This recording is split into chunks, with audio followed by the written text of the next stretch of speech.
Jhansi railway station पर देर रात की ट्रेन लेट थी आज। साए साए करती हवा के साथ ये रात और भी लंबी और स्याह हो चली थी। वैसे ट्रेन का ये भीड़ भड़क्का कभी पसंद नहीं आता था हमें, इसीलिए रात का ही सफ़र ज़्यादातर करते थे। इतनी भीड़ का रेला नहीं होता है रात को, पर खामोश रात का सन्नाटा मम्मी पापा को काट खाने को दौड़ता था। जिस रात हम तीज त्योहार पर या कभी वीकेंड पर ट्रेन से घर आ रहे होते हैं। अब ऐसे तो झांसी से चित्रकूट ही जाना है, दिन के दिन बस से भी जाया जा सकता है। पर क्या है ना कि हमें रोमांच बड़ा पसंद है, जैसे सस्पेंस थ्रिलर कहानियाँ पढ़ना भी हमारे शौक में से एक है। और सच कहें तो झांसी आना भी पढ़ने के लिए हमारे लिए किसी युद्ध से कम नहीं हुआ था। मम्मी पापा के साथ वैसे तो हम चित्रकूट में रहते हैं, वहीं अपना घर है हमारा। छोटी सी मिडिल क्लास फैमिली है हमारी, मम्मी पापा और हम बस। पापा वहीं एक मंदिर में पुजारी हैं। मंदिर के पिछले हिस्से में हमारा घर है। सीधे साधे बुंदेलखंडी लोग हैं हमारे मम्मी पापा। ज़्यादा कहीं बाहर निकले ही नहीं, दुनिया देखी ही नहीं, बस मंदिर और घर तक ही सीमित रहे दोनों। पर हमें बाहर निकलना था 12वीं के बाद, डॉक्टर बनना था हमें। पर मम्मी तैयार ही नहीं थी जब हमने कहा कि हमें झांसी जाना है। अरे मम्मी, झांसी यहाँ से 5-6 घंटे ही तो दूर है, कौन सा हम विदेश जाने को कह रहे हैं। जल्दी जल्दी आते रहेंगे, हमें यहाँ ठेठ गांव वाला बनकर नहीं रहना है, डॉक्टर बनना है हमें। पैसे की भी चिंता ना है कोई, हम निकाल लेंगे एंट्रेंस। हम भी अड़ ही गए थे उस दिन। बहुत सुनाया मम्मी ने। लो, जब भी कोई बात हुई, अब का डॉक्टरी में 10 साल पढ़ती रहोगी। मोड़ी 12वीं के बाद कॉलेज कर लो, बस उसके बाद ब्याह। कोई नया प्रपंच ना करो अब। पर पापा को हमने मना लिया कैसे करके। उन्हें पता था कि हम मेहनती हैं, एंट्रेंस निकाल लेंगे, तो मंजूरी मिल गई हमें। और 12वीं के बाद हम झांसी आ गए। महारानी लक्ष्मीबाई मेडिकल कॉलेज से MBBS कर रहे हैं, आखिरी साल है इस बार। गांव से बाहर शहर में आकर लगता है कि हम तो बहुत आगे निकल गए हैं, पर मम्मी पापा और हमारा चित्रकूट वहीं का वहीं खड़ा है, नहीं बदला बिल्कुल भी। लगभग 6 साल पहले जब हम पहली बार घर से निकले थे, तो पापा ने एक सीख दी थी। जे बात याद रखना हमाऊ बेटा, दुनिया का कोई भी छोर रहू, अच्छे कर्म साथ साथ चले हैं। जब भगवान हमार पूजा पाठ पर विश्वास रखियो हमेशा, कैसन भी विपत्ति होए सब टल जाए। पापा ठहरे पुजारी। मंदिर में पूजा पाठ या भगवान की सेवा करना केवल उनका काम ही नहीं है, उनकी आस्था है। खुद से कभी किसी भी धर्म के काम के लिए रुपए पैसे नहीं लेते हैं। लोगों का इतना भरोसा, इतना मान है कि जो दक्षिणा मिलती है वही ले लेते हैं। और सच में कोई तो बात है, असीम कृपा है हमारे परिवार पर ईश्वर की। कभी घर में किसी भी कमी को महसूस नहीं किया हमने। सब काम होते चले गए खुद ब खुद। अब हमारा आखिरी साल है MBBS का, तो मम्मी का फिर से शादी वाला टॉपिक आ गया है। ऐसे का जिंदगी भर ब्याह नहीं करोगी मोड़ी, तुम्हारे लाने एक मोड़ा देख लिया है हमने, रेखा जीजी ने बताया है। अरे हम जय थोड़ी ना कह रहे हैं कि ब्याह करनो ही है, पहले मिल लो मोड़ा ने, अच्छो रहू तभी बात आगे हैगी। मम्मी पापा ने कभी हमारी किसी बात को मना नहीं किया था, तो सोचा चलो घर हो ही आते हैं, वीकेंड भी है, मिलने में क्या हर्ज है, कौन सा शादी हो ही रही है। तो हम आ गए रेलवे स्टेशन पर इस बार बताया नहीं मम्मी पापा को कि हम कॉलेज खत्म होते ही शुक्रवार को आ जाएंगे, क्योंकि हर बार की तरह वो यही कहते, कोई ज़रूरत ना है इतनी रात को चलने की, सुबह वाली बस से भी आ सको। खैर, अभी हमारी ट्रेन को आने में थोड़ा समय था। तो आखिरी प्लेटफॉर्म की तरफ पड़ी एक बेंच पर हम बैठ गए। इतनी रात गए, चोर उचक्के नशेड़ियों की कमी नहीं होती है वैसे, पर इतना जोखिम तो लेना पड़ता है जिंदगी में ना। वहीं पड़ी एक लोहे की बेंच पर बैठकर हमने एक नॉवेल खोल लिया, द वॉचमैन। एक सस्पेंस थ्रिलर नॉवेल है संतोष पाठक जी का। हमें थ्रिलर स्टोरीज लंबे सफर में पढ़ना बड़ा पसंद है। आगे क्या होगा कहानी में, इसी रोमांच में पूरा सफर एकदम कट जाता है, पता ही नहीं चलता, और सुबह होते होते हम अपने घर पर। आज ये ट्रेन ही लेट थी, अब क्या करें। तभी देखा कुछ दूरी पर एक चाय की दुकान थी। इक्का दुक्का लोग खड़े थे वहां, कुछ चाय की चुस्कियां ले रहे थे समय काटने को, तो कुछ खड़े खड़े हवा में धुएं के कश लगा रहे थे। सोचा कि चलो एक चाय हम भी ले आते हैं, नॉवेल पढ़ने में और भी मजा आएगा। कंधे पर अपनी लंबी स्ट्रैप वाला बैग अटकाकर और बड़े वाले सूटकेस को घसीटते हुए हम चाय की दुकान पर आ गए। भैया एक चाय दीजिएगा जरा, कहकर हम वहीं साइड में खड़े रहे। इधर उधर नजर दौड़ाई तो देखा कुछ दूर पड़ी बेंच के पास एक लड़का खड़ा था।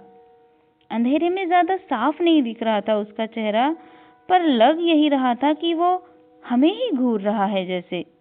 कोई बेढंगी सी टोपी पहनी थी उसने, इसलिए चेहरा ढका ढका सा था। हमने जल्दी से अपनी चाय ली, पैसे दिए और फटाफट अपनी बेंच पर वापस आकर बैठ गए और अपनी नजरें फिर से अपने नॉवेल में गड़ा ली।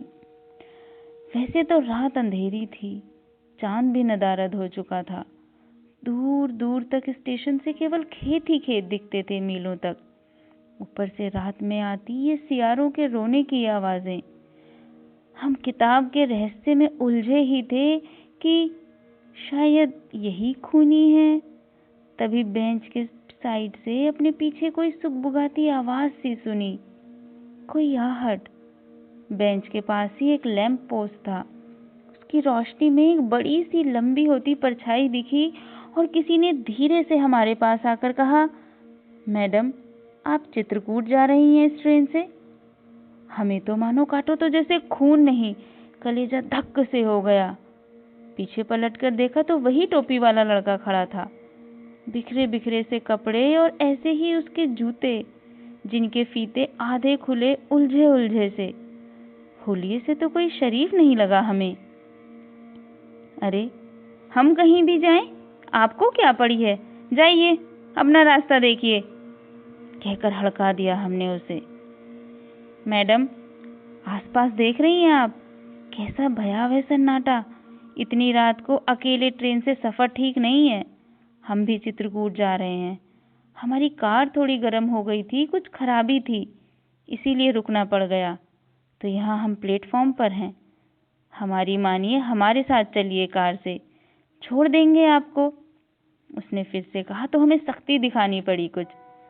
ज्यादा बकौलबाजी मत करो, अभी कर देंगे 100 नंबर डायल तो सारी हीरोगिरी उतर जाएगी, कहकर हमने घूरा तो पलट कर चला गया। ओफो, हमारी कहानी के सस्पेंस का मजा ही खराब कर दिया। झल्लाकर हम उलझे रहे कुछ देर और नॉवेल में कि तभी अनाउंसमेंट हो गया कि हमारी निर्धारित ट्रेन प्लेटफॉर्म पर अब आ रही है। हमने भी राहत की सांस ली। आधी रात तो यहाँ प्लेटफॉर्म पर ही कट गई थी। बैठे बैठे मच्छरों ने पैरों में काटकर परेशान कर रखा था। ट्रेन में हमारी रिजर्व सीट थी। अपनी सीट पर आकर हम बैठे ही थे। हमारा सस्पेंस नॉवेल अभी खत्म नहीं हुआ था। सोचा जल्दी से पढ़ते हैं, पता तो चले कि कौन होगा कातिल। कि तभी देखा हमारे दाएं हाथ के सामने साइड वाली सीट से 2 आंखें हमारे पर ही अटकी हैं। अरे ये तो वही लड़का है जो हमें प्लेटफॉर्म पर भी मिला था। हे भगवान, अब तो डर के मारे हमारी हथेलियां पसीज गई थीं। इसने तो प्लेटफॉर्म पर कहा था कि ये कार से चित्रकूट जा रहा है। इसकी कार खराब है, इसीलिए यही प्लेटफॉर्म पर इंतजार कर रहा है। अब ये यहाँ ट्रेन में क्यों है? घूर भी हमें ही रहा है। क्या करें? मम्मी पापा को फ़ोन करें क्या? पर इतनी रात गए फ़ोन किया तो बहुत ज़्यादा घबरा जाएंगे दोनों। हम डरे डरे सोच ही रहे थे कि वो अपनी सीट से उठ खड़ा हुआ और एक तरफ को जाने लगा। कुछ ही मिनट हुए होंगे और घर की जोर से आवाज़ हुई और झटके से चलती ट्रेन मानो रुक गई। थोड़ा खिड़की से बाहर झांक कर देखा तो भागते भागते पेड़ भी थम गए थे अंधेरे में। समझ ही नहीं आया था कि हुआ क्या। तभी हमारे से पिछली तरफ वाली सीट से आवाज़ आई, लगता है किसी ने चेन खींच दी है ट्रेन की। हमारी तो सांस ही अटक गई जैसे गले में। ये उसी लड़के ने किया है। हमारी तो ऐसी कोई दुश्मनी भी नहीं है किसी से, तो ये कोई इत्तेफाक है या? आज बचा लो भगवान। ट्रेन महोबा जंक्शन पर रुकी खड़ी थी। अब ट्रेन में रुकने की एक पल की भी हिम्मत नहीं बची थी हमारी। अब तो सुबह भी होने को ही थी। चित्रकूट भी यहाँ से ज्यादा दूर नहीं रह गया था। जल्दी से स्टेशन से बाहर निकलकर एक टैक्सी कर ली हमने। दिल अभी तक घबराहट के मारे बेकाबू था। डर लग रहा था कि कहीं वो हमारा पीछा तो नहीं कर रहा था। कुछ ही देर में टैक्सी से हम घर पहुंच गए थे अपने। मंदिर का दरवाजा भी खुला था, बड़ा वाला। मम्मी बाहर ही झाड़ू बुहारी करती मिली। अरे मोड़ी, इतनी सुबह सुबह बताए कहाँ नहीं? फिर देर रात की ट्रेन से धेला भर ना सुने जे मोड़ी हमाऊ एक बात। मम्मी अरे अब अंदर भी आ जाएं या जाएं वापस? कहकर अंदर आते ही हमने भोले बाबा को दंडवत प्रणाम किया। बाल बाल बच गए। आज तो पूरी रात डर के मारे सो ही नहीं पाए थे। आज दिन भर हम लंबी तान कर सोए। वैसे भी कल संडे है, शाम को वो लड़का भी देखने को आ रहा है, तो पूरा संडे भी आपाधापी में ही जाएगा। शाम के 4 बजे तक तो हम सोते ही रहे कि पापा ने जोर से आवाज देकर हमें उठाया, मैथिली मैथिली, अरे टीवी में कहाँ खबर आ रही है, देखो, उठो। क्या हुआ पापा? कौन सा आसमान टूट गया है? हमने अनमने ढंग से कहा। अरे जा ट्रेन से तुम आ रही थी, जाका एक्सीडेंट हो गयो है। कोई ना बच्चों बेटा, जामे कोई अच्छे कर्म रहे हमाऊ जे तुम उतर गई बीच में। पापा की बात सुनकर हम यकीन ही नहीं कर पा रहे थे जो सुना। जल्दी से दौड़कर रिमोट उठाया, टीवी ऑन किया। हर चैनल पर उसी एक्सीडेंट की खबर थी। झांसी से चित्रकूट आने वाली जिस ट्रेन में हम आ रहे थे वो डिरेल्ड हो गई थी। दिमाग चकरा रहा था। रात के हादसे के निशान अभी तक दिमाग पर थे और अब ये खबर।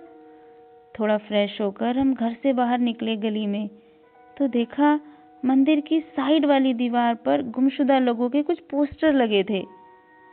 लगा हम अभी यहीं गश खाकर गिर पड़ेंगे। उनमें से उसी लड़के का एक फोटो था, वही जो रेलवे स्टेशन तक हमारा पीछा कर रहा था। पर ये पोस्टर तो महीनों से लगा है यहाँ। तारीख भी काफी पुरानी है। हमने तो कल ही देखा है इसे, और नीचे पता भी हमारे घर के पिछली गली वाला लिखा था। वो पोस्टर फाड़कर हम भागकर घर आए।